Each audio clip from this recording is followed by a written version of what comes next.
তারা দিই, এরকম আমরা ওরকম করতে পারি, নিজেরাও করতে পারি। এটা এমন এমন না যে এটার জন্য এটা কারোর শাস্তির ব্যবস্থা করব তা না, এটা নিজেদের প্রতিযোগিতার জন্য।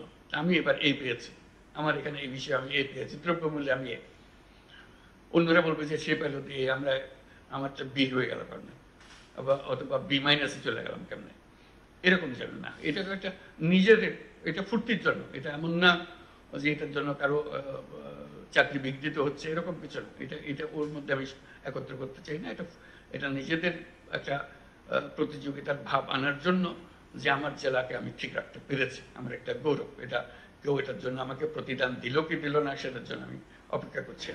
আমি নিশ্চিত করছি আমার আমার নিজের বুদ্ধি খাটিয়ে, সব বুদ্ধি যে উপর থেকে আসতে হবে এমন তো কথা নয়, উপরের বুদ্ধির চেয়ে আমার বুদ্ধি কোনো অংশে কম না, বরং অনেক অংশে বেশি, যেহেতু আমি পরিস্থিতির মুখোমুখি। তারা তো পরিস্থিতির মুখোমুখি না, আমি পরিস্থিতির মুখোমুখি। আমি এটা যত সুন্দরভাবে বুঝি, যে সুন্দরভাবে এটাকে আমার মতো করে গুছিয়ে আনতে পারি, তারা অত সুন্দরভাবে আমাকে সে নির্দেশ দিতে পারবে না যেটা আমি পারবো। কাজে সেইটা গর্ব অনুভব করা যে আমি এই পরিস্থিতির মধ্যে আমি সবচেয়ে সুন্দর রেখেছি। এই মাসেও সুন্দর রেখেছি, এই মাসেও পেয়েছি, সামনের মাসে, পরের মাসেও পেয়েছি। আমার কাছে একবারে স্ট্রেটে, আমি স্ট্রেটে যা, আমার কাছে এটা এসছে, ভালো এসছে।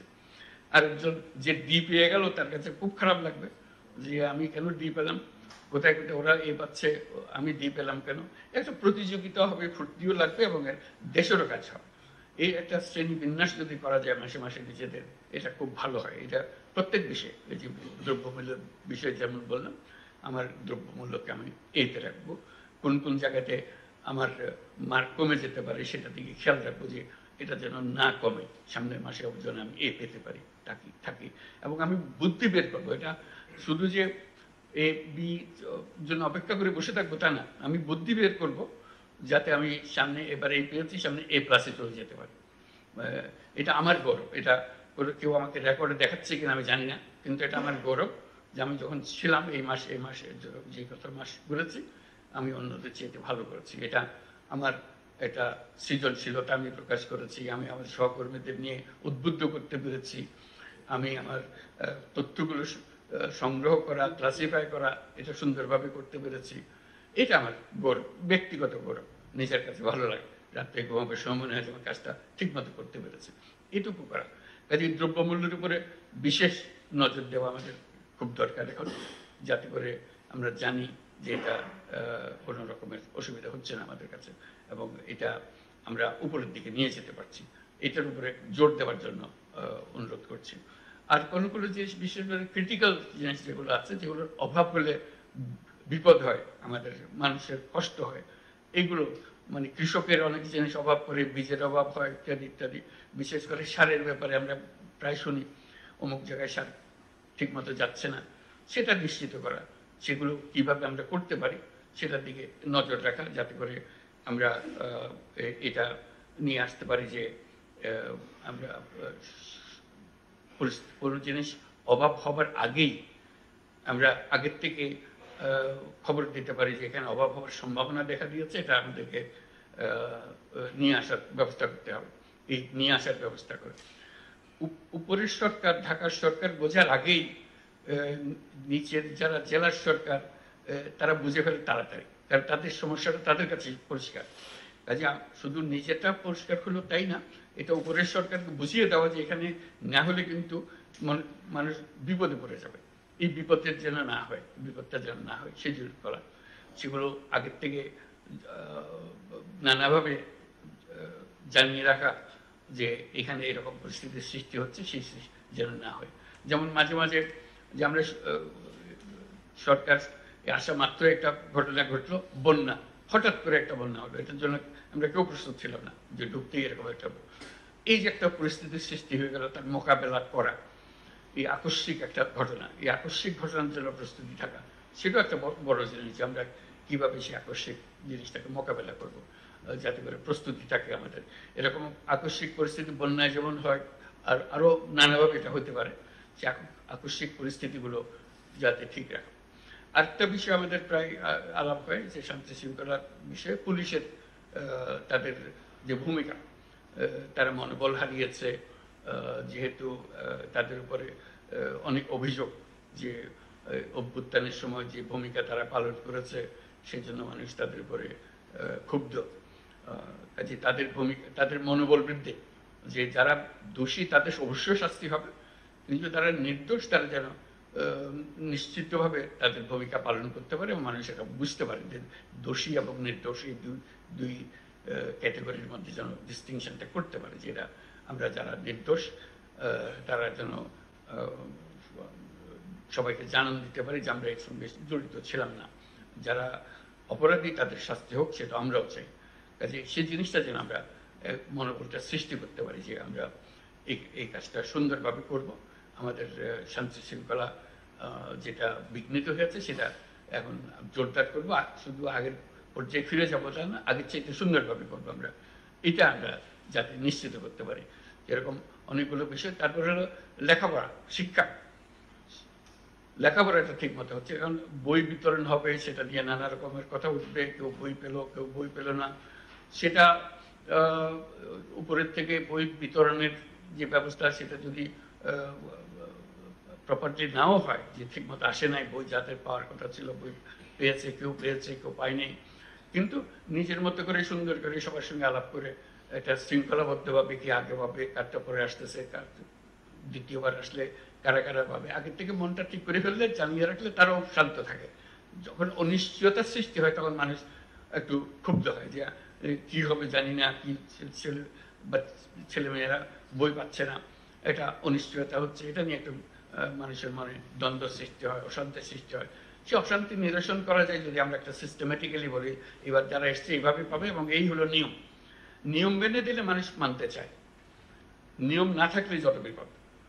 আমরা যেন নিজেরা নিয়মের ভেতরে থাকি এবং মানুষকেও জানাই যে আমরা নিয়মের মধ্যে আছি, আমরা নিয়ম করলে নিয়মটা পালন করি, কথা দিলে কথাটা রাখি, তাহলে কাজ অনেক সুন্দরভাবে অগ্রসর হতে পারে। এটা আমার নতুন করে বলার কথা না, তোমাদের এটা নিজেদের বহুবার নিজেদের মধ্যে আলোচনা হয়, যেটা আমার নতুন করে স্মরণ করিয়ে দেওয়ার কিছু নেই। কাজে এই কমিটমেন্ট করো যে নিয়ম মানি হলো কমিটমেন্ট, আমি একটা উপাদান করেছি, একটা কমিটমেন্ট করেছি, সেই কমিটমেন্টটা রক্ষা করা, সেই জিনিসটা দেখা। এই পরিস্থিতিতে অনেক জিনিসের অভাব হবে, অনেক জিনিস ঠিক মতো হবে না, যেহেতু আমরা এখনো সবকিছু গুছিয়ে আসেনি, সেই জন্য। তার মানে এই নয় যে সবকিছু তোমাদের পর্যায়ে অনিশ্চিত থাকবে, তোমরা তোমাদের সংসার কিভাবে চালাতে হবে সেটা ঠিক করে নিও। যেখানে অনুপস্থিত আছে, কোনো নির্দেশের অনুপস্থিতি আছে, চিন্তার অনুপস্থিতি আছে, সেগুলো গুছিয়ে নেওয়া, এটি নিজের সংসার নিজে গুছিয়ে নেওয়ার মতো, যে আমি আমারটা ঠিক মতো চালাবো। ওই যে বললাম এর মধ্যে এই যত কিছু হচ্ছে কমন একটা জিনিস, সব জেলাতে একই রকম হবে, কিন্তু সব মিলিয়েও একটা জেলা এ পাবে বা কয়েকটা জেলা এ পাবে, কয়েকটা জেলা বি পাবে। এই যে আমি যেন বির মধ্যে না থাকি, আমি যেন এর মধ্যে থাকি, এইটুকুই শুধু। আমি যেন কোনো সময় সিতে ঢুকে না পাই, এটুকু নিশ্চিত করতে পারলে কিন্তু আমার কাজ হয়ে যাবে। কি কি জিনিসের অভাব আছে এবং উপর থেকে সেটা এখনো দেখা যাচ্ছে না, তারা কিছু বলছে না, আমি বিনীতভাবে তাদেরকে স্মরণ করিয়ে দিতে পারি যে একটা জিনিস করলে কিন্তু ভালো হতো, আপনারা একটু খেয়াল করেন, এই কথাটা বললে তাদেরও মনে হবে তাই তো, এরা তো আমরা খেয়াল করিনি, এটা খুব সুন্দর কথা বা খুব একজন ন্যায্য কথা, এটা তো এখনই করা দরকার। আমরা শুধু একটা নির্দেশ দেওয়ার ব্যাপার, একটা সার্কুলার দেওয়ার ব্যাপার, একটা নীতিমালা প্রণয়ন করার দরকার ইত্যাদি। এই জিনিসটা স্মরণ করিয়ে দেওয়া কিন্তু একটা মস্ত বড় কর্তব্য। এই কর্তব্যটা আমরা পালন করতে পারি, শুধু যে তারা যা দিল সেটা মানছি তা না, আমরা তারা যারা দিচ্ছে সেখানে আর একটু সংশোধন করলে আরো সুন্দর হতো, এই কথাটা বলা যায়। এটা না বলার কোনো কারণ নেই। কেউ এটাতে মন খারাপ করবে যে আমি বললাম তুমি আমার কথার উপরে কথা বলো, এটা কি দুঃসাহস তোমার, এই কথা বলে আমার মনে হয় না। যদি একটা সঠিকভাবে প্রস্তাবটা আসে, কথাটা মনে লাগে, তাহলে এটা করবে, গ্রহণ করবে, আবার সন্তুষ্ট হবে যে এই চিন্তা করে জিনিসগুলো দেখে। আমরা যেটা বলছি আমাদের কথাগুলো তো বুঝেছে, তার সঙ্গে যে কথাটা ফাঁক থেকে গেছিল সেই ফাঁকটাও সে পূরণ করে দিয়েছে খুব সুন্দরভাবে। এটা সবাই আনন্দ পায়, যেহেতু কাজটা হওয়াটাই হলো আমাদের সবার উদ্দেশ্য, লক্ষ্য, আমরা যেগুলো করতে চাচ্ছি। অনেক জিনিস, অনেকগুলো প্রকল্প আছে, প্রকল্পগুলো কিভাবে শেষ করা যায়, শুরু হয় শেষ হয় না, এগুলো পত্রপত্রিকাতেও আছে, সবসময় দেখা যায় নিজের এলাকায় কি আছে কোনটা, একটু মনোযোগ দিলে হয়তো সেটা হয়ে যায়। কিন্তু যেহেতু আমি আর মনোযোগ দিচ্ছি না, ওই পড়ে আছে উপরওয়ালার একটা ক্লিয়ারেন্স দরকার ছিল, সেটার ব্যাপারে লেখা হয়নি, কথা বলা হয়নি, কাজে ওইটা কোনো নির্দেশও পাইনি, কাজে ওটা অসম্পূর্ণ রয়ে গেছে, ওরকম যেন না হয়, পরিমাণ কম। ওই আবার যে কথাটা বলবো যে যত কিছুই করি না কেন সবকিছু মিলে যত জেলা আমরা আছি তার মধ্যে আমার জেলা যেন এ প্লাসে থাকে, আমি যেন সি মাইনাসে চলে না যাই, আমি যেন বিতে পড়ে না যাই, আগে এতে ছিলাম, এ প্লাসে ছিলাম, এখন বি মাইনাসে চলে এসেছি, এইটা কোন দিকে আমি ঘাটতি করলাম, এটা যেন না হয়। এটা নিজের আনন্দের জন্য আমি বলছি যে এটা এমন জিনিস না কেউ এটার জন্য কাউকে শাস্তি দিতে যাচ্ছে, কিন্তু নিজের আনন্দ যে আমরা নিজেরাই এই শ্রেণী বিন্যাস করতে পারি, এটা কারোর জন্য অপেক্ষা করতে হবে তারও দরকার নাই, নিজের আনন্দের জন্য এটা করা। আমি কোথায় আছি, আমার নিজের শখ অনুসারে আমি দেখব এটা আমি কোথায় আছি সেটা বের করা, আর উপর থেকে যদি কেউ করে দেয় আরো ভালো, যে হ্যাঁ এইভাবে হয়েছে, এটা আমরা